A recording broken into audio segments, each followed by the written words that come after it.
मैं हेडिंग डाल देता हूं तब तक।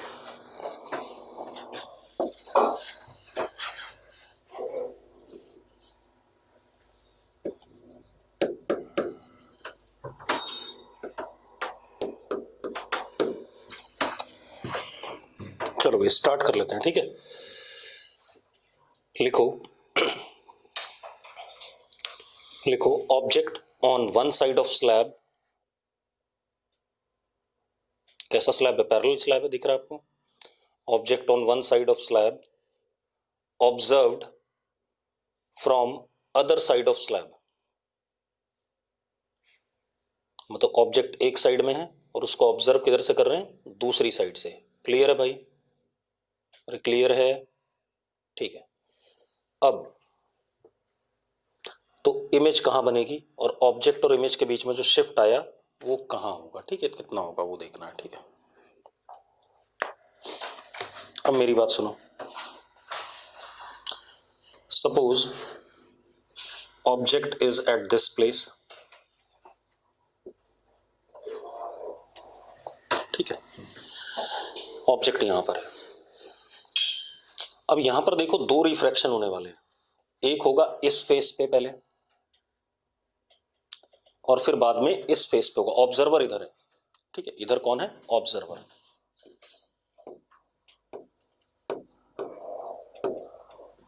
ठीक है। तो जो भी लाइट आएगी ऑब्जेक्ट से उसका पहला रिफ्रैक्शन फर्स्ट फेस पे, फिर सेकंड फेस पे। यस और नो? तो फर्स्ट फेस की वजह से भी कोई इमेज बनेगी, वो इमेज ऑब्जेक्ट का काम करेगी सेकंड फेस के लिए। ऐसा ही है या नहीं? ठीक है, ध्यान सुन लो। सुनो एक मिनट। मान लेते हैं ऑब्जेक्ट फर्स्ट फेस से z दूरी पे है। कितनी दूरी पे है? z दूरी पे। क्लियर है? अब एक बात बताओ, जब इस फेस पे रिफ्रैक्शन हो रहा है तो ऑब्जेक्ट किस में है? रेयर मीडियम में। और यहां इस मीडियम में फाइनली रे जा रही है तो ऑब्जर्वर किस में हो गया? डेंसर मीडियम में। यही कहानी हो गई। तो मतलब कौन सा केस आ गया? Apparent height. अरे कौन सा केस आ गया? अपरेंट हाइट आया कि नहीं आया? पक्का क्लियर है ये बात? मैं डायग्राम भी बना के दिखा देता हूं आपको। एक इंसिडेंट रे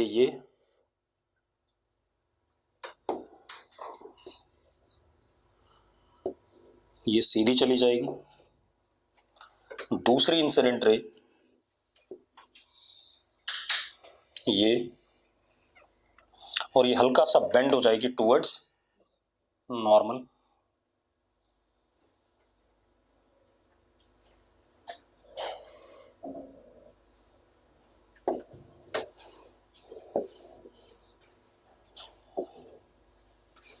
हाँ या ना? तो ये दोनों रिफ्रैक्टेड रेज हो गई कि नहीं हो गई? तो जो इमेज बनेगी वो इन दोनों का जहां पर इंटरसेक्शन होगा रिफ्रैक्टेड रेज का, ठीक है। तो बना लेते हैं उसे भी।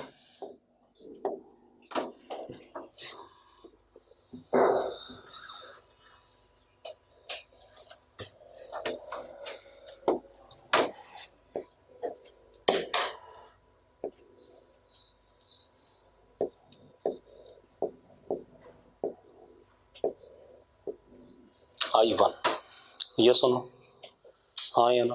I1 बनेगा, ठीक है। एक बात बताओ, जो I1 बनेगा, ठीक है, I1 is image in slab. किस में है? स्लैब में है, हाँ या ना? या डेंसर मीडियम में?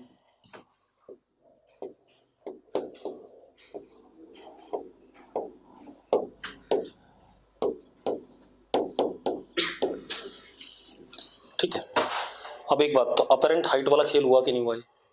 अपरेंट हाइट वाला खेल हुआ तो I1 का डिस्टेंस कितना हो गया जरा देखो, म्यू टाइम्स z।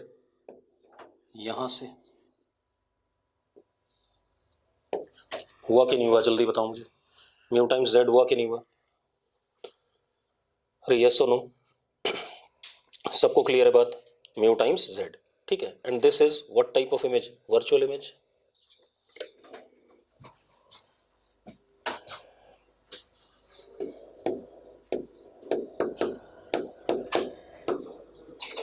ठीक है। अब ये दूसरे सरफेस के लिए ये इंसिडेंट रेज हो गई कि नहीं हो गई? ये दोनों क्या हो गई? Incident raise. तो ऑब्जेक्ट कौन हो गया? अब I1 हो गया। I1 is object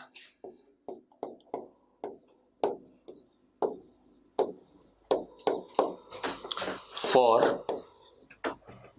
second surface, हाँ या ना? सेकेंड सरफेस के लिए क्या हो गया? ऑब्जेक्ट हो गया।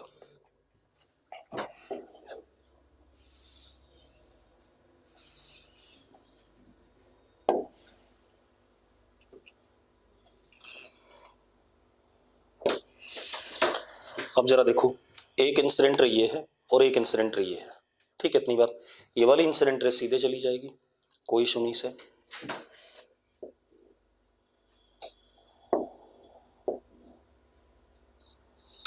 ये वाली incident ray away from normal हो जाएगी, अवे फ्रॉम नॉर्मल, और इसके पैरेलल हो जाएगी इस वाले इंसिडेंट के। क्यों? क्योंकि दोनों साइड मीडियम क्या है? सेम है। पढ़ाया हुआ मैंने ऐसा, हाँ या ना? ठीक है। तो इधर ये रिफ्रैक्टेड रे हो गई,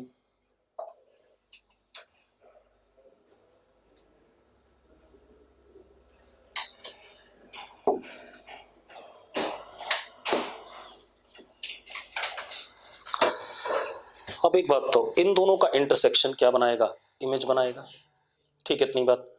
इमेज किस मीडियम में बनेगी? अब एयर में बनेगी, हाँ या ना? क्योंकि ऑब्जेक्ट किस में था? डेंसर में था, ठीक है, इतनी बात क्लियर है। तो इमेज फाइनली, अच्छा एक चीज और बेटा सुनो, ये I1 किस मीडियम में है? I1 किस मीडियम में है? डेंसर में। और ऑब्जर्व कहां से कर रहे हो आप इसे? ऑब्जर्व कहां से कर रहे हो आप इसे? एयर से या रेरर से। तो अब कौन सा रिजल्ट आएगा? अपरेंट डेप्थ वाला।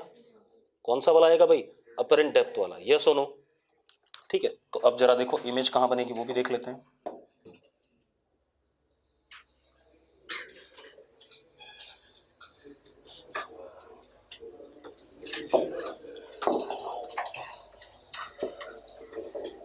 यहां इमेज बन गई फाइनल, ठीक है। अब एक मिनट ध्यान सुनना भाई, रिफ्रैक्शन इस सरफेस पे हो रहा है, तो ऑब्जेक्ट की रियल डेप्थ कितनी है? लिखो नहीं, पहले सुन लो भाई मैं क्या कर रहा हूं। इस ऑब्जेक्ट की रियल डेप्थ कितनी है? टी प्लस म्यू जेड, हाँ या ना? टी प्लस म्यू जेड, हाँ या ना? तो I1 is object for second surface with d real is equal to t plus mu z, हाँ या ना? ठीक है, इतनी बात। यहां से यहां तक का डिस्टेंस। अब अपरेंट डेप्थ, अपरेंट डेप्थ क्या हो गया जरा चेक करो। डी अपरेंट ये हो गया, ये डी अपरेंट हो गया कि नहीं हो गया? हाँ या ना? यही हुआ। और डी अपरेंट का फॉर्मूला हमें पता है, d apparent is d real upon mu, ठीक है, इतनी बात। तो कितना आ गया?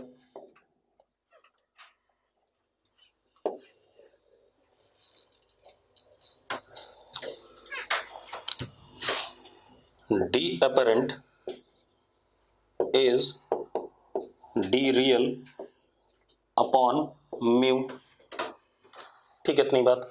तो कितना आ गया? D apparent is equal to z plus t upon mu. ये आ गया कि नहीं आ गया? हाँ या ना? अरे क्लियर है? ठीक है, Z plus T by mu, कोई दिक्कत नहीं इसमें।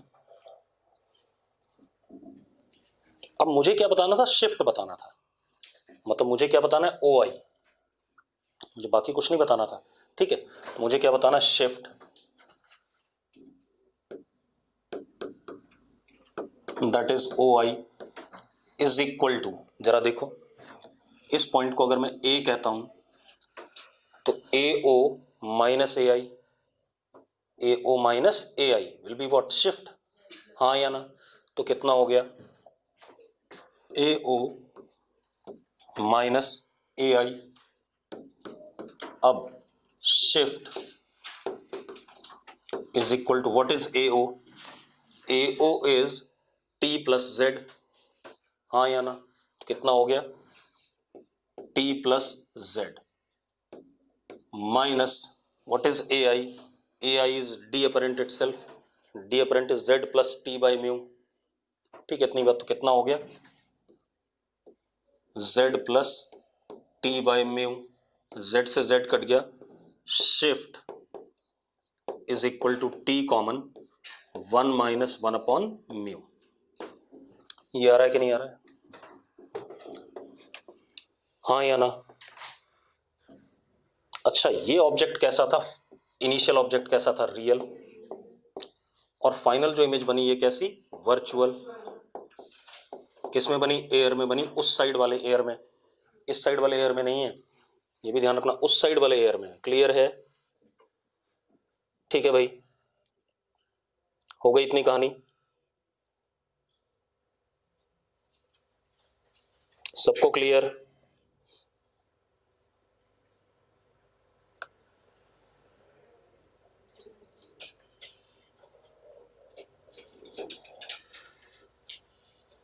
क्लियर है?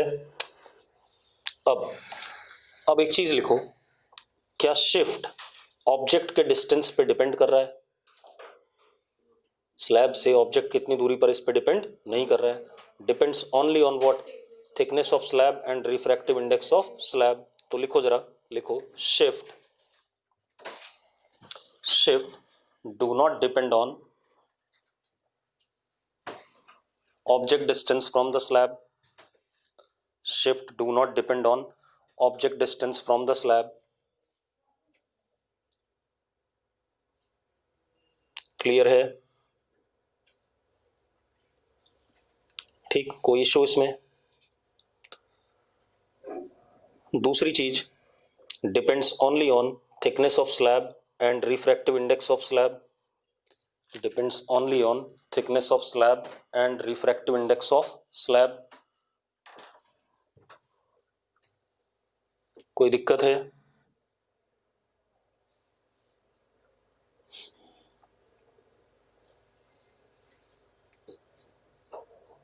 नहीं, ठीक है। अब थोड़ा सा आगे बढ़ते हैं इसी में।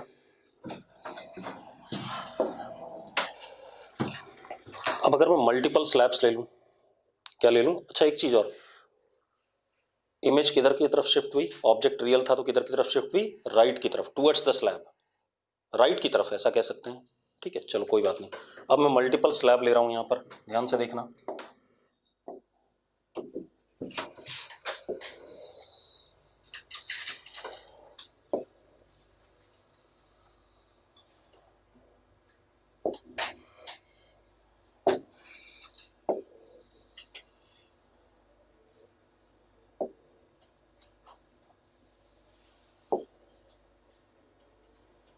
ऐसे मान लो 2-3 है, ठीक है। This is T1 μ1, T2 μ2, T3 μ3। Object यहां रखा है, एयर, और इधर भी एयर। अब जो शिफ्ट होगा, ठीक है, अगेन इमेज यहां आ गई मान लो,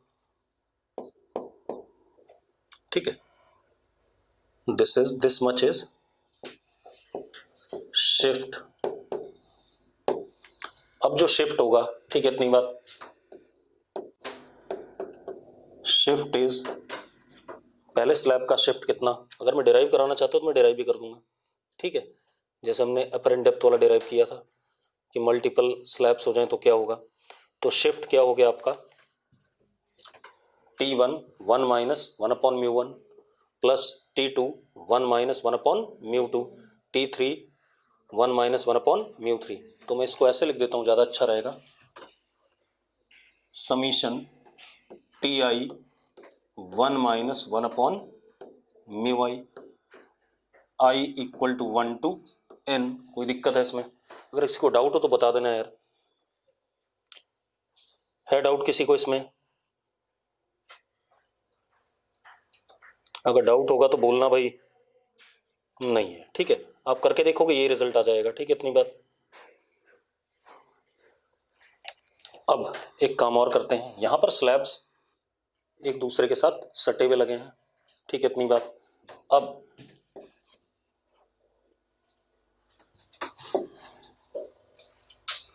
मैं क्या कर रहा हूं, एक और कहानी ले लेता हूं। एक स्लैब ये,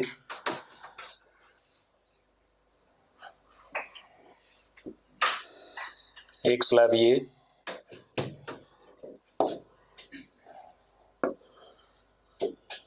एक स्लैब ये, ऐसे ले लिए मैंने, ठीक है। T1 μ1, T2 μ2, T3 μ3, air air, बीच बीच में गैप आ गया, ऐसा कर देता हूं, ठीक है, इतनी बात। अब जरा देखो, अगेन ऑब्जेक्ट यहां पर है, तो पहले सरफेस से जो शिफ्ट आएगा वो इमेज का काम करेगा, मतलब जो आई आएगा वो फिर दूसरे के लिए ऑब्जेक्ट का काम करेगा, उससे जो शिफ्ट आएगा फिर तीसरे से जो शिफ्ट आएगा, मतलब अगेन फिर से क्या होने वाला है, सम होने वाला है, ठीक है, इतनी बात। तो शिफ्ट इन दिस केस अगर मान लो यहां बन गया फाइनली, दिस इज शिफ्ट, तो शिफ्ट रिमेन्स व्हाट, सेम। बीच में अगर एयर आ जाए और बाकी दोनों साइड पे एयर है तो शिफ्ट में कोई चेंज नहीं आएगा। हाँ, एयर की जगह कोई मीडियम आ जाए तो ठीक है, फिर यही बन जाएगा दोबारा से, क्या दिक्कत है, क्लियर है इतनी बात। तो शिफ्ट में कोई चेंज नहीं आएगा। अरे क्लियर है,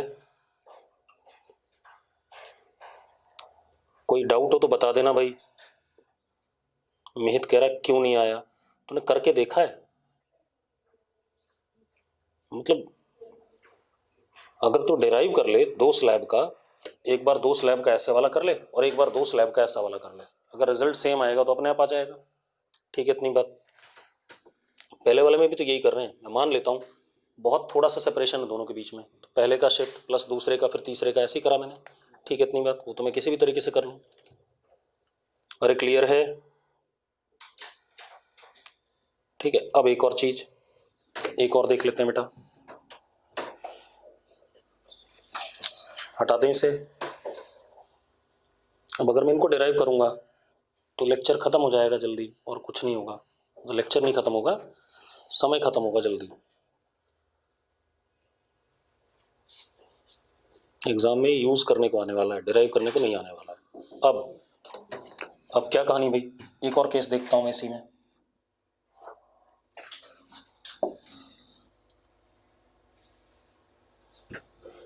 अगर हमारे पास एक ये स्लैब है भाई,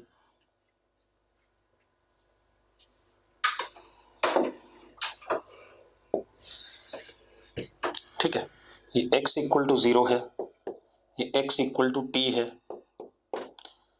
रिफ्रैक्टिव इंडेक्स यहां पर mu is function of x, mu is function of x है, पैरेलल स्लैब, ठीक है, इतनी बात। अब यहां पर ऑब्जेक्ट है, अब मैं क्या करूंगा, इसमें पतले पतले स्लैब मानूंगा, कितने थिकनेस के, dx के, ठीक है, इतनी बात। फिर उस dx का क्या कहते हैं, shift, dx 1 minus 1 upon mu, plus अगला dx 1 माइनस 1 अपॉन म्यू, यही काम करूंगा। तो शिफ्ट इस केस में क्या आएगा, मान लो ये आ गया आई,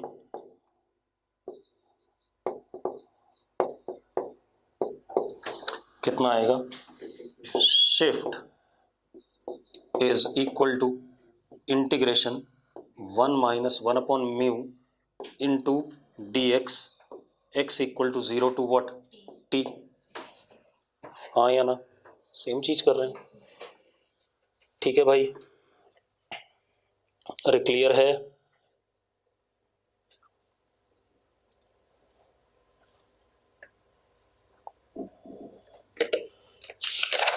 अब जितने भी मैंने एग्जाम्पल बनाए इन सब में ऑब्जेक्ट क्या है, रियल है। देखो आप, ये तीनों लिए इसमें रियल ऑब्जेक्ट है, इससे पिछला जो मैंने कराया उस, इससे पिछला जो मैंने कराया इसमें भी ऑब्जेक्ट क्या था, रियल था, यस और नो, ठीक है। तो अब जरा देखो आप,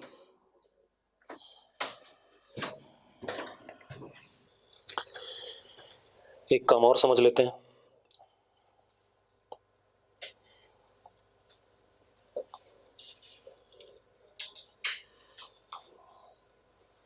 क्लियर है सबको ये? ठीक है, एक चीज और देख लेते हैं बेटा।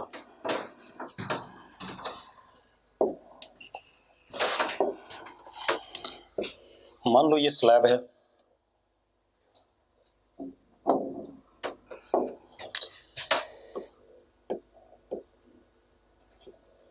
Thickness is T and refractive index कितना, म्यू। इधर एयर और इधर भी क्या, एयर।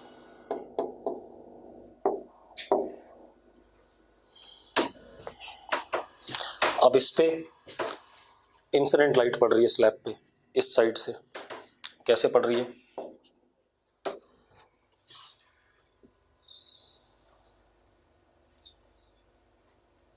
एक इंसिडेंट ऐसे, एक इंसिडेंट ऐसे।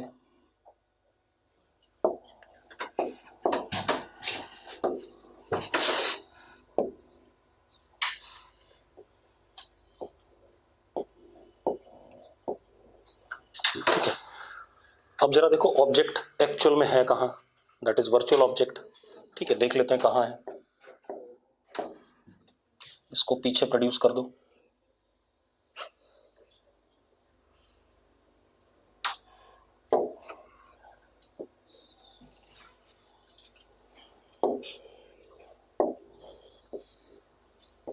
वर्चुअल ऑब्जेक्ट है,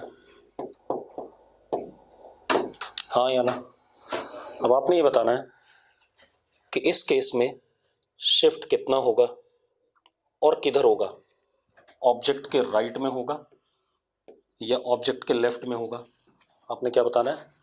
shift of image and in what direction, right of object और लेफ्ट ऑफ ऑब्जेक्ट। चलो शुरू हो जाओ, आंसर बोलो भाई। शिफ्ट कितना होगा और राइट ऑफ ऑब्जेक्ट होगा या लेफ्ट ऑफ ऑब्जेक्ट होगा?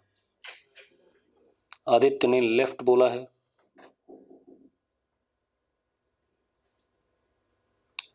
हर्षित ने राइट बोला है, मोहित राइट बोल रहा है,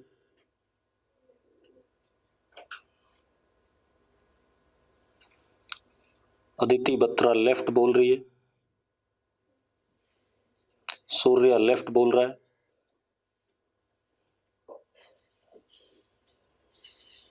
अच्छा, शिफ्ट होगा तो उतना ही, क्योंकि shift does not depend upon what, distance of object. ठीक है, चलो तो शिफ्ट पहले मैं लिख देता हूं।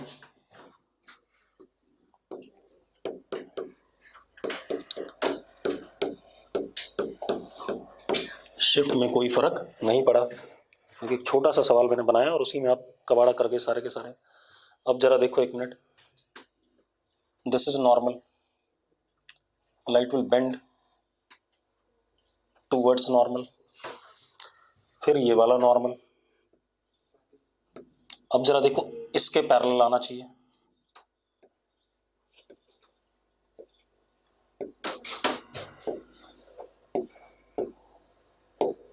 किधर की तरफ शिफ्ट हुआ, किधर की तरफ शिफ्ट हुआ जरा बताना। अरे बको फटाफट, अरे बोलो भाई। आदित्य, अदिति, जो लेफ्ट बोल रहे थे, सूर्या, ओए किधर की तरफ शिफ्ट हुआ? Towards right. अरे मैं आदित्य डबास, अदिति, सूर्या से बात कर रहा हूं। ठीक है, तो चाहे ऑब्जेक्ट रियल हो चाहे वर्चुअल हो, शिफ्ट जो होगा हमेशा किधर होगा, राइट साइड में होगा। ठीक है, क्लियर है, मतलब आगे की तरफ ही होगा। ठीक है,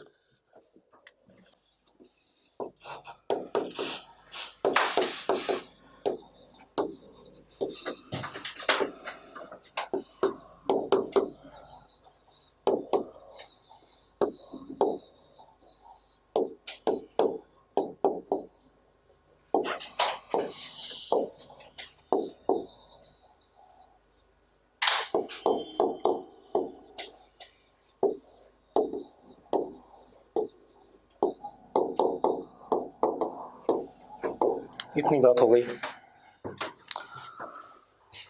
इतनी बात क्लियर है भाई?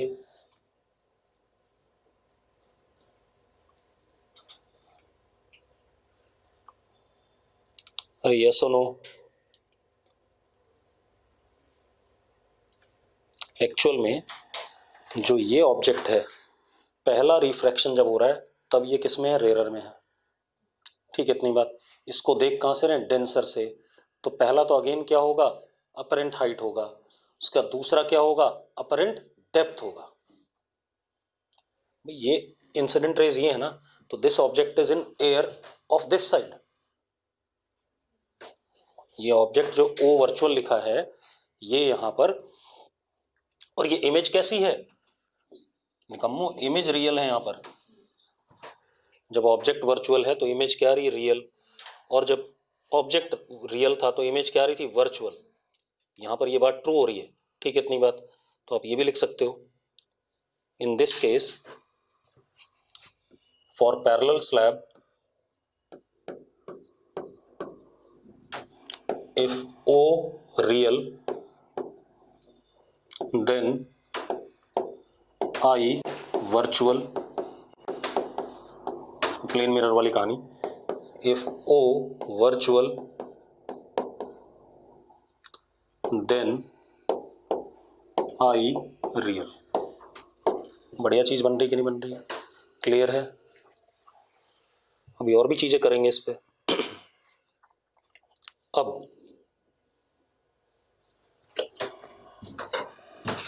बढ़ जाए आगे, बढ़ जाए भाई। प्रेरणा क्या लिख रही है? Inversely proportional. क्या हुआ है ये क्या मतलब हुआ? क्या चीज इनवर्सली प्रोपोर्शनल आ रही है? प्रेरणा कौन है? प्रेरणा, प्रेरणा मेडिकल नॉन मेडिकल?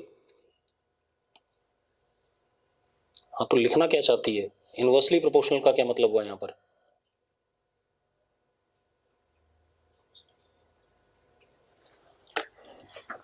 चलो अब देखो भाई, अब मेरी बात ध्यान सुनना। आपको एक बात जरूर दिख रही है। अच्छा, इनवर्सली प्रोपोर्शनल का मतलब अगर इमेज रियल है तो अब गला दबा दूंगा, बता रहा हूँ। मोबाइल के अंदर घुस के थप्पड़ मारना चाहिए तुझे। चलो, मैथ्स थोड़ी है। अब देखो भाई, चलो कोई बात नहीं, अब देखते हैं भाई। एक चीज देखो, जब ये पैरेलल स्लैब था और दोनों साइड मीडियम सेम था, मतलब एयर, तो हो क्या रहा है? इंसिडेंट रे और जो फाइनल रिफ्रैक्टेड रे निकल रही है, दोनों एक दूसरे के क्या निकल रही है? पैरेलल। निकल रही है कि नहीं निकल रही है? जल्दी बताओ भाई, मैं बना के दिखा देता हूँ आपको डायग्राम। देखो,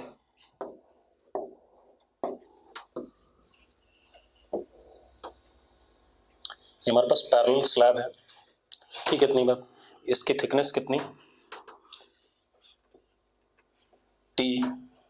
रिफ्रैक्टिव इंडेक्स कितना? म्यू। ठीक है, कोई दिक्कत नहीं इसमें। इधर एयर और इधर भी एयर। ठीक है, ध्यान सुनना, दोनों साइड क्या? एयर। अब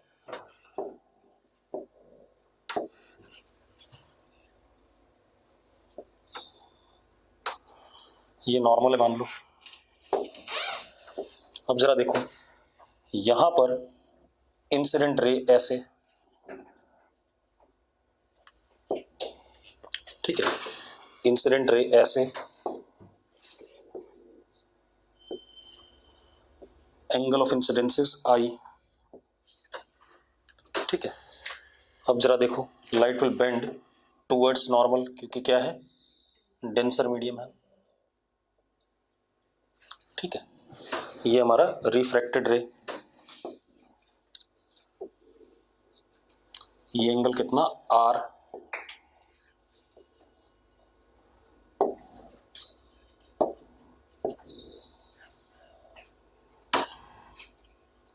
ठीक है, अब जरा देखो एक मिनट,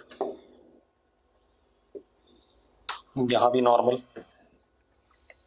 अब आप एक बात बताओ, अगर ये एंगल आर है तो ये एंगल भी आर होगा। पक्की बात है। अरे यार वर्टिकली अपोजिट एंगल नहीं, sorry alternate angle parallel lines की, ठीक है। अब अब जब रे ऑफ लाइट यहां से निकलेगी, क्योंकि आर है, मैंने पढ़ाया हुआ भी आपको,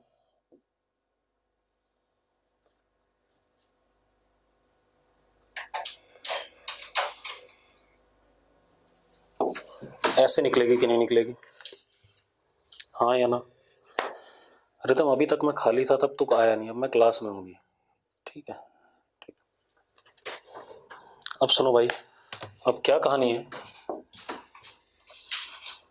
ये एंगल भी आई होगा, आपको पढ़ा रखा है मैंने, पढ़ाया हुआ कि नहीं पढ़ाया हुआ, जल्दी बताओ मुझे, हाँ या ना। एक बात बताओ, दिस इज इमर्जेंट रे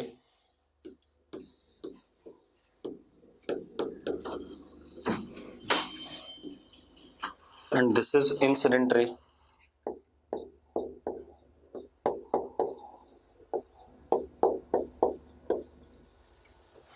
ठीक है।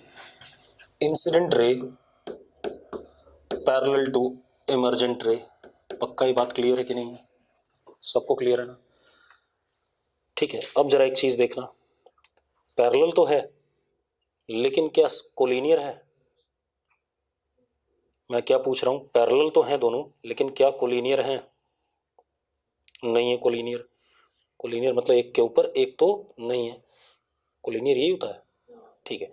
तो एक के ऊपर एक नहीं है, तो यानी कि इन दोनों रेज में कुछ लेटरल शिफ्ट हो रखा है। देखो जरा, अगर मैं इसको ऐसे करके,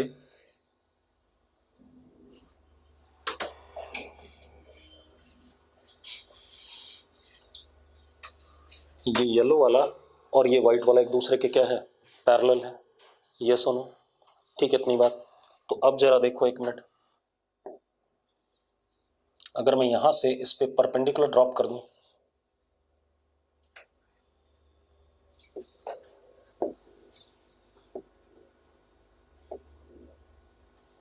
दिस इज z, ये परपेंडिकुलर डिस्टेंस कितना z, मतलब दोनों इंसिडेंट और इमर्जेंट रे के बीच में z is what, lateral shift, ऐसा शिफ्ट हो गया ना, तो z is lateral shift in incident ray when it emerges out, ये सुनो, मुझे z निकालना है, लेटरल शिफ्ट क्या करना है, निकालना है, ठीक है, इतनी बात क्लियर है। एक बात बताओ यार, ये एंगल कितना होगा, आई माइनस आर, ये एंगल कितना होगा, आई माइनस आर होगा कि नहीं होगा, अरे भाई बड़े निकम्मे हो, ये और ये अगर देखें तो ये वर्टिकली अपोजिट एंगल हो जाएंगे, हाँ या ना। अब जरा देखो, एक मिनट रुक जाओ, दिस इज व्हाट, टी, यहां से यहां तक ये क्या है, टी है या नहीं, टी है, तो this thing is t upon cos r,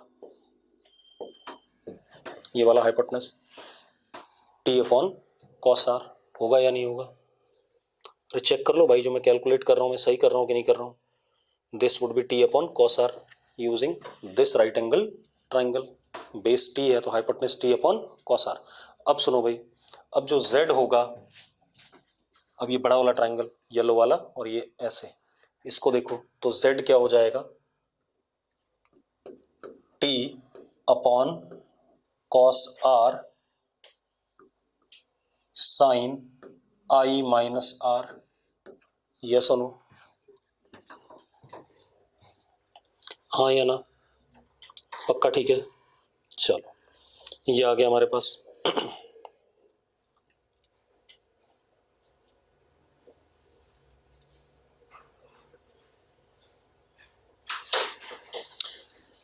अब आप स्नेल्स लॉ लगा करके आर की वैल्यू आई के टर्म में लिख सकते हो, लिख सकते हो, चलो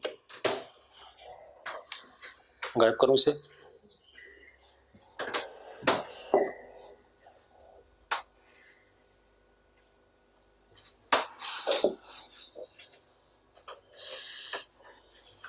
साफ साफ दिख रहा है ना, कोई दिक्कत तो नहीं है, ठीक है। अब जरा देखो बेटा, स्नेल्स लॉ क्या कहता है, ध्यान से देखो, sine I is equal to mu sine R, तो sine I upon mu is equal to sine R, हाँ या ना? अरे sine I is equal to mu sine R, तो ये हो गया। अब रुको एक मिनट, कॉस आर इज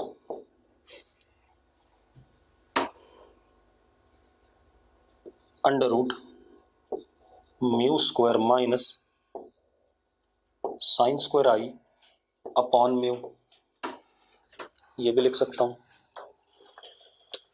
मैं। निकम्मो, जब मैंने साइन आर लिख दिया तो कॉस आर लिखने में क्या समस्या है? अगर समस्या है तो मरो फिर, ठीक है। अब जरा देखो, इसको लिख सकते हैं z is equal to T sine I minus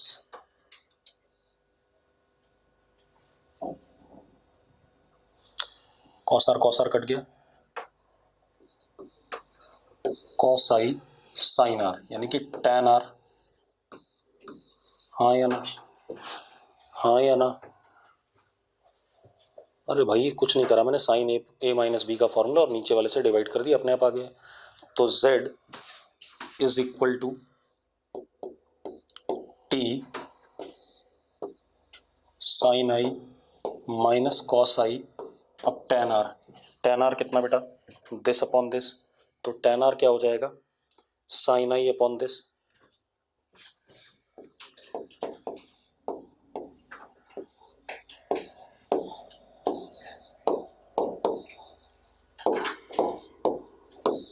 यानी कि z is equal to T sine I 1 minus cos I upon under root mu square minus sine square आई।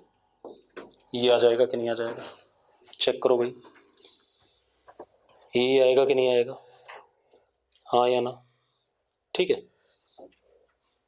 अब मुझे ग्राफ प्लॉट करना है z वर्सेस i का, क्योंकि mu और t तो गिवन होंगे, म्यू और t क्या होंगे, गिवन होंगे। सिर्फ z और i का क्या प्लॉट करना है, ग्राफ, कि कितना लेट, इसको क्या कहते हैं, लेटरल शिफ्ट, i बदलने पे कितना लेटरल शिफ्ट होता रहेगा। क्लियर है? रुक जाओ एक मिनट, अगले पेज पे चलते हैं। नहीं, अगले पेज पे चलो, ठीक है, कर दूंगा मैं, चिंता ना करो। चलो पहले नोट कर लो आप लोग, वरना आप लोग परेशान करोगे, नोट कर लो पहले, कर लो नोट इसे। हमारे पास मैथ्स वाले कई सारे होंगे, है ना, वो बताएंगे कैसा ग्राफ बनेगा z वर्सेस i का। ग्राफ पढ़ लिया तुमने, मैथ्स तो पूरी पढ़ ली 11th-12th की, तो करके देख ले, मैंने तो समय दे रखा है, करो भाई। आप लोग z वर्सेस i का ग्राफ प्लॉट करो, लेटरल शिफ्ट वर्सेस i का ग्राफ प्लॉट करो। चलो अगले पेज पे चलते हैं, तब देखते हैं। z is equal to t upon cos r sine I minus r, एक तो ये निकाला था मैंने, क्या हो रहा है,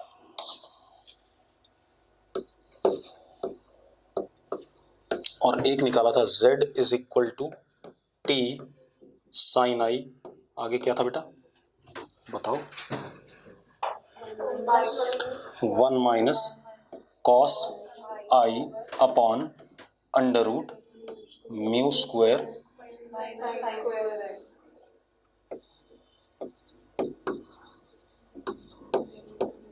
ये लिखा था, ठीक है। ध्यान सुनना जरा ना,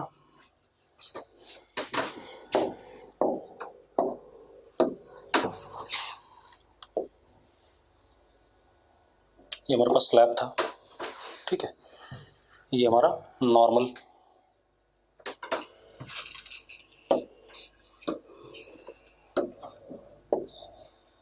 ये हमारा नॉर्मल, ठीक है। अब जरा देखो आई की डोमेन क्या है, graph would be made only for what, domain of मतलब अगर y is equal to f x है तो x के डोमेन के लिए ग्राफ बनाया जाता है, ठीक है, इतनी बात। तो अब जरा देखो, इंसिडेंट रे आपकी ऐसे आ सकती है, मतलब कितना एंगल हो गया 0। ऐसे आ सकती है, थोड़ा सा बढ़ गया एंगल, 0 से बढ़ा। ऐसे आ सकती है, ऐसे आ सकती है, और ऐसे भी आ सकती है।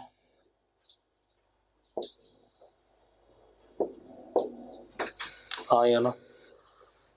जब ऐसे आएगी तो ऐसे चली जाएगी, मैं रेंज बता रहा हूँ आपको। ऐसे आएगी तो ऐसे ही चली जाएगी। What is shift in this case? What is shift in this? चलो पहले तो डोमेन लिख देता हूँ। आई लाइज बिटवीन 0 टू π/2। π/2 इंक्लूड नहीं कर रहा हूँ बेटा, अगर π/2 इंक्लूड करूंगा तो दोनों मीडियम का पार्ट हो जाएगा, तो उसको हम छोड़ देंगे। हमें क्या लेना है? एयर से ही आनी है, ठीक है, इतनी बात। अब सूर्य साइन टाइप तो नहीं बनेगा, ठीक है, बकवास कर रहा है। अब देखो एक मिनट, अब एक बात बताओ, अगर मैं आई को 0 रखता हूं तो what would be Z?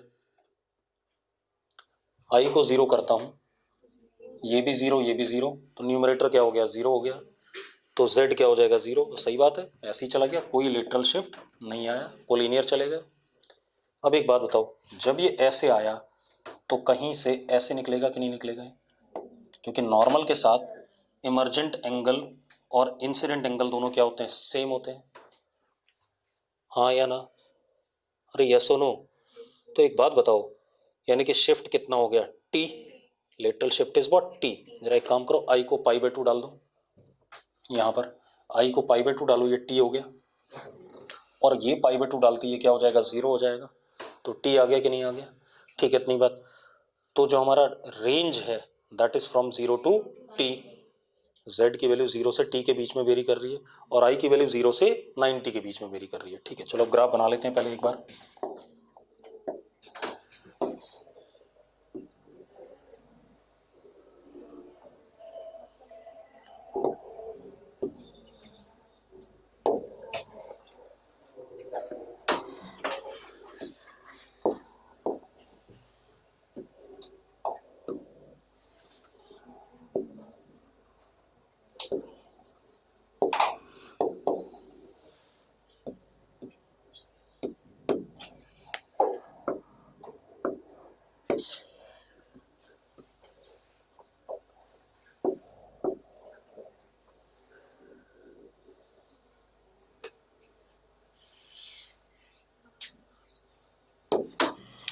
Graph कैसा बनेगा अब जरा देखना, और जैसे जैसे i बढ़ रहा है वैसे वैसे z की वैल्यू क्या कर रही थी? बढ़ रही थी।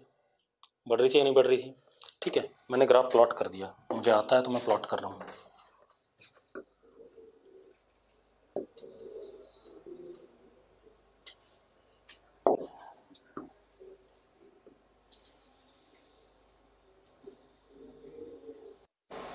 कुछ ऐसा कर्व होगा कनकेव डाउन,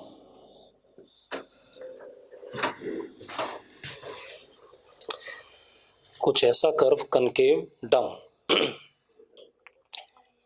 अब आपको कैसे पता चलेगा कनकेव डाउन? मैथ्स वालों को पता चलना चाहिए, डेरिवेटिव से पता चलना चाहिए कि स्लोप घट रहा है, ठीक है, इतनी बात। या डबल डेरिवेटिव क्या हो जाए? नेगेटिव हो जाए, ठीक है, इतनी बात। अपने आप पता चल जाएगा आपको। क्लियर? बना लो इसे।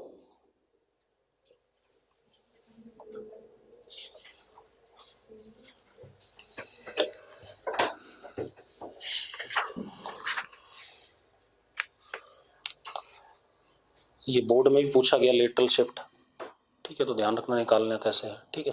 निकालना तो आसान ही है, बस उसका ग्राफ बनाना थोड़ा सा मुश्किल है।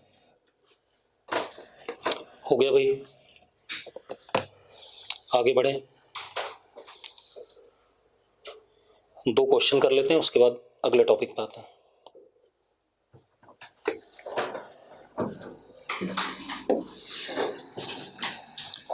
क्वेश्चन क्या है बेटा?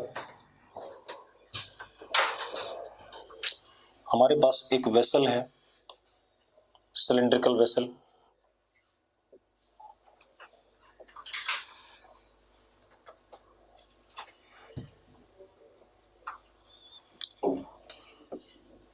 इसके अंदर लिक्विड है,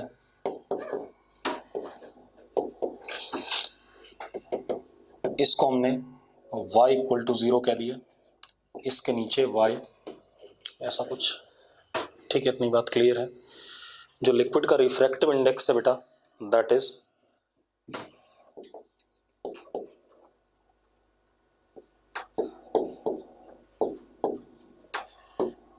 ऐसे वेरी कर रहा है और h हाइट तक लिक्विड भरा हुआ है।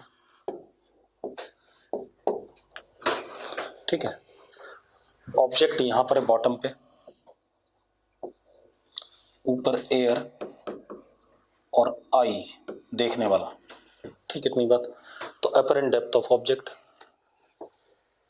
अपरेंट डेप्थ ऑफ ऑब्जेक्ट, ठीक है, सिंपल है। ठीक है, अपरेंट डेप्थ ऑफ ऑब्जेक्ट क्या हो जाएगा, d apparent integration d y upon mu 0 to what h. Yes और नो? सिंपल यार, पढ़ा दिया मैंने, बार बार समझाऊंगा नहीं कि मैंने पतले पतले स्लैब लिए डी वाई थिकनेस के, और एक का जो अपरेंट डेप्थ होता है वो डी वाई अपॉन म्यू होगा, तो अगले का अगला d y upon mu dash, फिर ऐसे ऐसे सम करेंगे, वो सारी बातें समझाई थी मैंने दोबारा से। अब क्या हो गया, d apparent is equal to integration d y upon 1 plus y upon h 0 to what h, तो this would come out to be h log 2। कर लो इंटीग्रेट यार, लिमिट डाल दो, h log 2 आ जाएगा। आगे कि नहीं आगे? अरे यस और नो?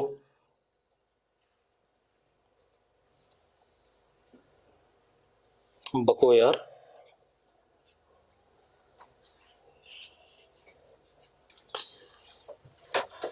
ठीक है, अगला क्वेश्चन देखते हैं। पूर्वा ई क्या लिख रही है, अच्छा यस लिख रही है, तब ठीक है। अब अगला देखो, अगला क्वेश्चन क्या हमारे पास,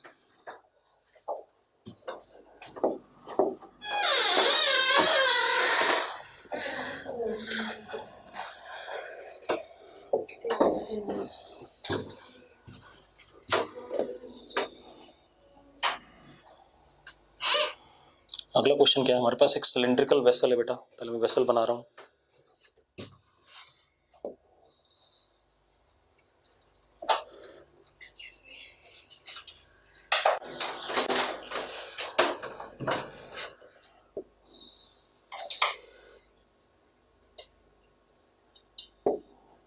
ये सिलिंड्रिकल वेसल है, ठीक है, इतनी बात। इसका डायमीटर और हाइट दोनों सेम है, ठीक है। डायमीटर कितना, 30 सेंटीमीटर।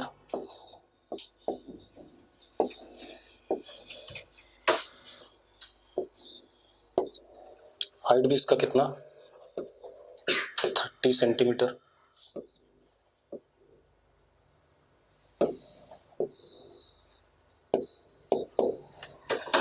ठीक है, cylindrical vessel, diameter height are what same, ground के ऊपर रखा है हॉरिजॉन्टल सरफेस पे। एक पार्टिकल को हमने, ये सेंटर है, सेंटर से 5 सेंटीमीटर पे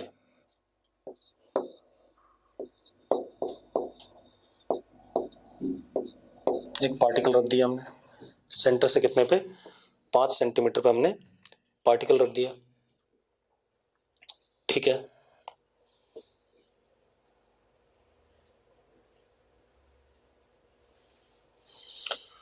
अब हमने क्या करा, ध्यान से देखना,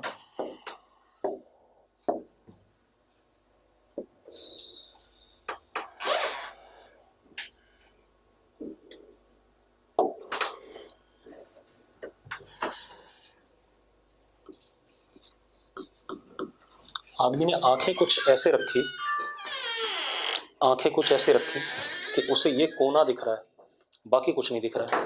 होता नहीं ऐसा, अगर आप, मैं ग्लास में ही, ये जो ग्लास जा रहा है, अगर मैं साइड से देखूं तो मुझे हो सकता है ग्लास का अदर एज दिखाई पड़े, बाकी चीज़ें ना दिखाई पड़े।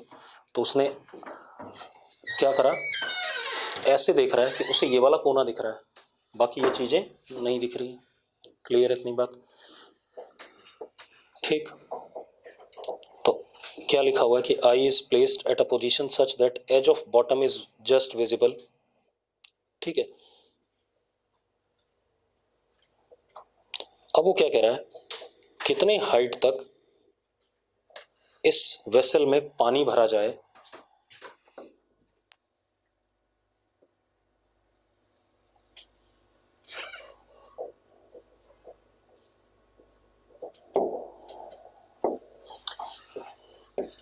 कितनी हाइट तक इस वेसल में पानी भरा जाए, ठीक है, इतनी बात, जिससे कि ये पार्टिकल दिखाई पड़े और पानी का रिफ्रैक्टिव इंडेक्स 4/3 दे रखा है आपको। Up to what minimum height water should be poured in vessel 100 30 centimetre का कुल क्या है, ठीक है। Up to what height water should be poured in vessel such that point P is visible to eye।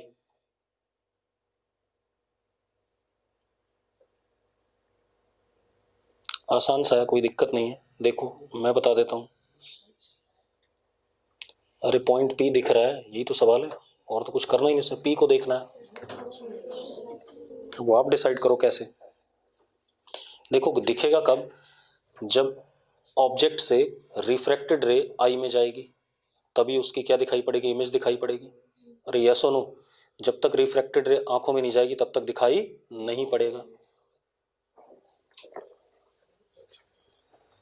और एक और समस्या, रुक जाओ, आई फोकस्ड इस पॉइंट पे है, पानी के सरफेस पे, हाँ या ना? तो अब मजेदार बात देखो आप,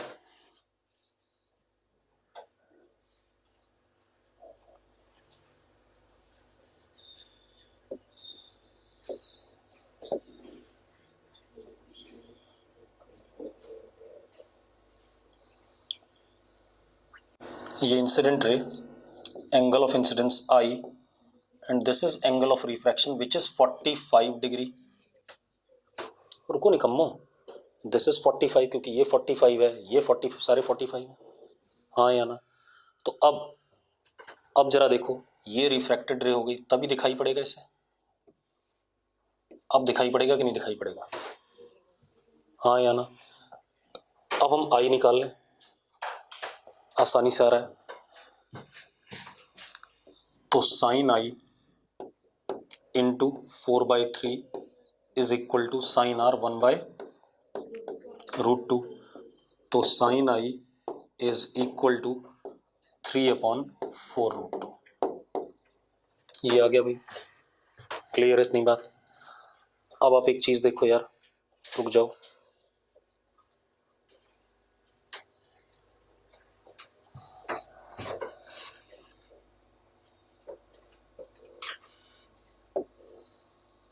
दिस इज एच, ये एच है या नहीं? एच ही निकालना है, ठीक है, इतनी बात। अब एक बात बताओ, अगर ये एच है निकम्मो, तो ये भी एच होगा,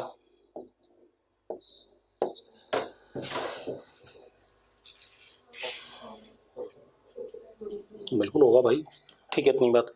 ये भी एच होगा, ठीक है, इतनी बात। और ये एच होगा, तो फिर इससे क्या तीर मारेंगे हम,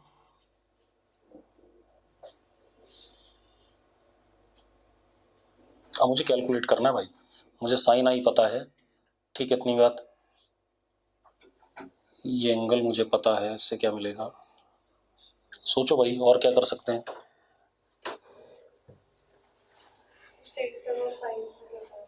क्या चीज बेटा, ये पॉइंट जरूर नहीं कि सेंटर पे हो, ये दिक्कत है, ठीक है, ये इशू आ रहा है। हाँ मैं ये जरूर कह सकता हूँ, दिस इज 30 माइनस एच, इतने को, हाँ या ना?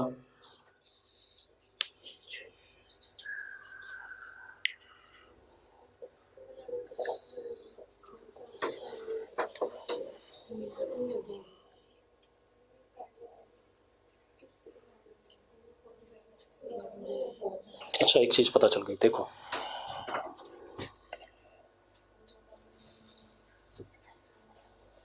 This is 30 minus h, this is h,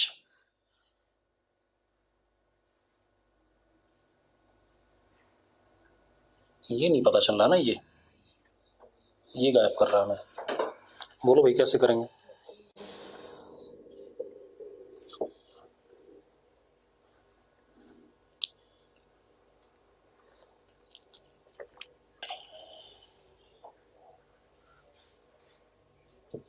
हाँ, एक चीज पता चल रही, एक मिनट, यहां से यहां तक ये 20 है।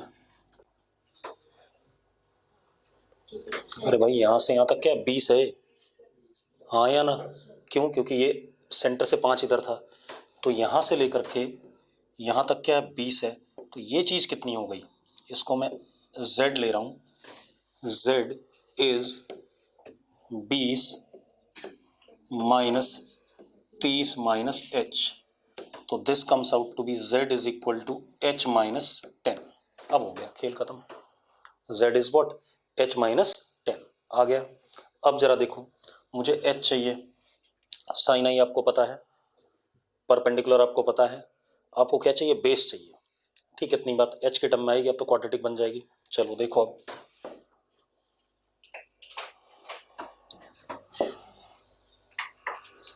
साइन आई आपको पता है, तो कॉट आई,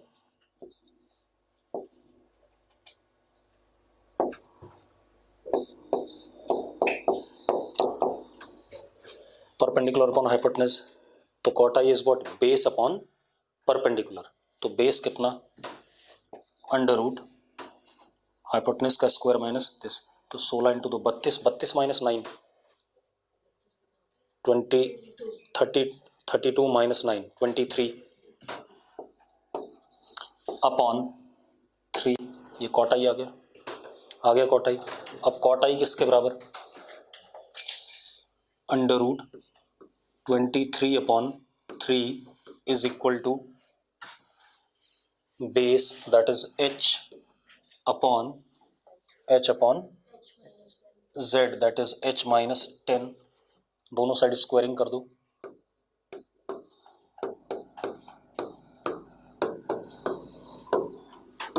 सॉल्व कर लेना h की क्वाड्रेटिक।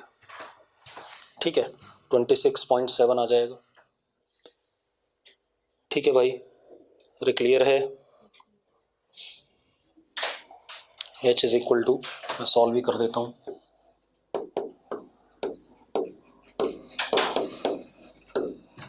हो गया भाई, हो गया। मैं सॉल्व नहीं किया, मुझे आंसर पता था, ठीक है, किताब में लिखा हुआ है। बढ़िया क्वेश्चन है। यहाँ पर आपको क्या करना पड़ा? ज्योमेट्री भी देखनी पड़ी, ज्योमेट्री नहीं दिखी तो खेल खराब, आप कितनी बार भी सोचते रहो। भाई यहाँ से यहाँ तक 20 है, इसको हम यूज नहीं कर रहे थे, दिखते ही खेल खत्म हो गया। अब सुनो भाई, अब सबसे इंपॉर्टेंट टॉपिक बोर्ड के लिए भी एज वेल एज एग्जाम के लिए भी, उसको देख लेते हैं। लिखो total internal reflection, total internal reflection और TIR, टोटल इंटरनल रिफ्लेक्शन और TIR। ठीक है, टोटल इंटरनल रिफ्लेक्शन और TIR। सबसे पहले लिखो condition,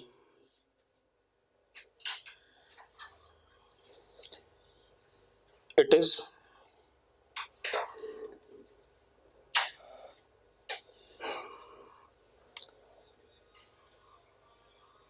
valid when, it is valid when ray of light travels from denser to rarer medium।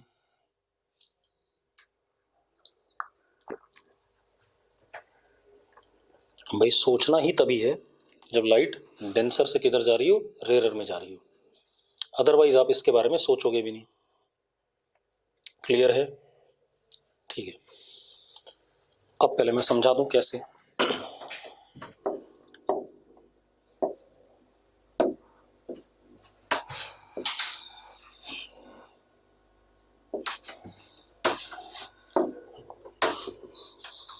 Mu D ऊपर mu R, मतलब इधर से लाइट उधर जानी है। ठीक है, इतनी बात। चलो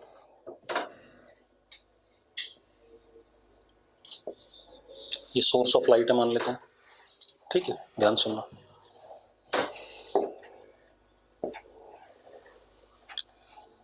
अगर मैं ऐसे भेजूं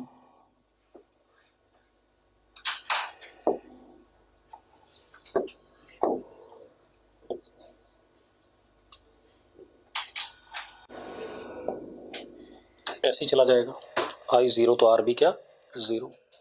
ठीक है, सुनते रहना, अभी रुक जाओ।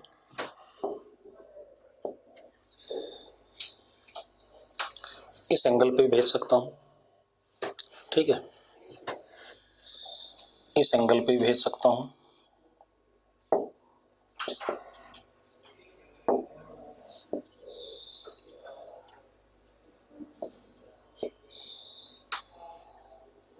ये तो पॉइंट सोर्स था ना, तो किसी भी डायरेक्शन में जा सकता है।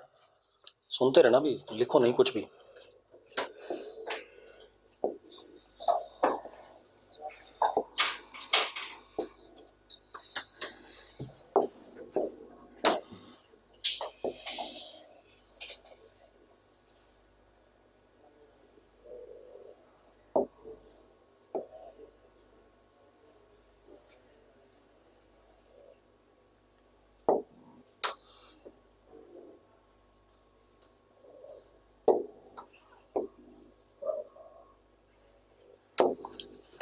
नॉर्मल हो गए सारे। ठीक है, अब जरा देखो,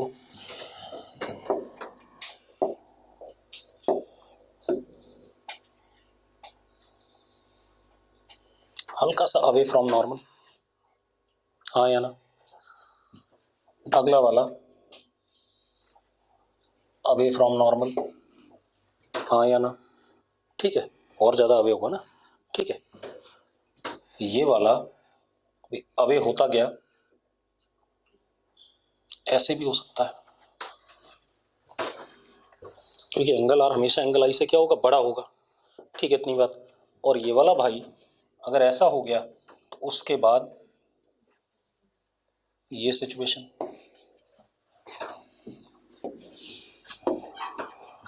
एक्चुअल में खेल क्या है आपको पता है।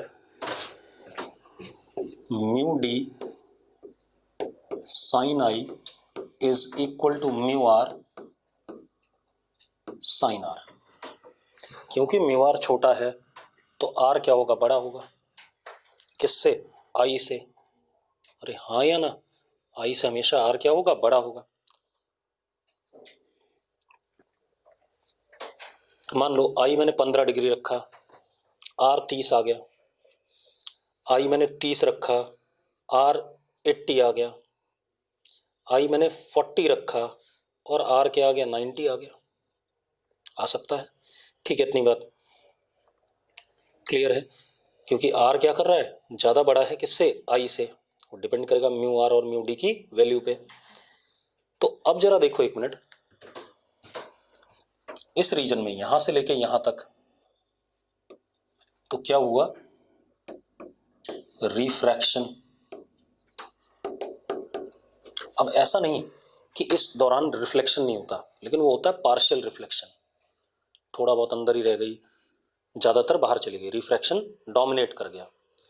लेकिन इस पॉइंट के beyond T I R, total internal reflection, कोई भी लाइट बाहर नहीं जाएगी। क्लियर है इतनी बात। एंड टी आई आर इसी वजह से क्या होता है, ये इकलौता, मैंने रिफ्लेक्शन जब पढ़ाया था मैंने कहा था पार्शियल या कंप्लीट, और मैंने वहां भी कहा था कि मिरर वगैरह में पार्शियल ही होते हैं, कंप्लीट कहां पर होते हैं, यहां होता है। दिस इज व्हाट 100% रिफ्लेक्शन, कुछ भी बाहर नहीं जाएगा इस पॉइंट के बाद। क्लियर है इतनी बात। तो पहले डायग्राम बना लो, फिर इसको करते हैं। बना लिया। अब लिखो जरा, पहले डेफिनेशन लिख लो। फिनोमेना, पहले डेफिनेशन लिख लो। Phenomena by virtue of which a ray of light, by virtue of which a ray of light traveling from denser to rarer medium, phenomena by virtue of which a ray of light traveling from denser to rarer medium is sent back in same medium 100%, is sent back in same medium 100% when angle of incidence is greater than critical angle. अभी बताऊंगा critical angle क्या होता है। When angle of incidence is greater than critical angle. अब critical angle क्या होता है बेटा, आप ऐसे देखो, इस वाले एंगल से लेफ्ट वाले एंगल्स के लिए, इससे छोटे एंगल्स के लिए, देखो जरा यहाँ, इससे छोटे एंगल्स के लिए रिफ्रैक्शन हो रहा था कि नहीं हो रहा था? इसके बियॉन्ड कोई रिफ्रैक्शन नहीं हुआ। तो जहां पर जिस एंगल के बाद से TIR शुरू होता है उस एंगल को, उस एंगल ऑफ इंसिडेंस को हम क्या कहते हैं? Critical angle. तो लिखो जरा, minimum angle of incidence, minimum angle of incidence where TIR starts. भाई इसके बाद तो और एंगल क्या होंगे? बड़े ही होंगे। तो निकम्मो, ये सबसे छोटा एंगल ऑफ इंसिडेंस है ना, इसके बाद तो जितने भी एंगल ऑफ इंसिडेंस है इससे क्या है? बड़े हैं। Minimum angle of incidence where TIR starts is called as critical angle,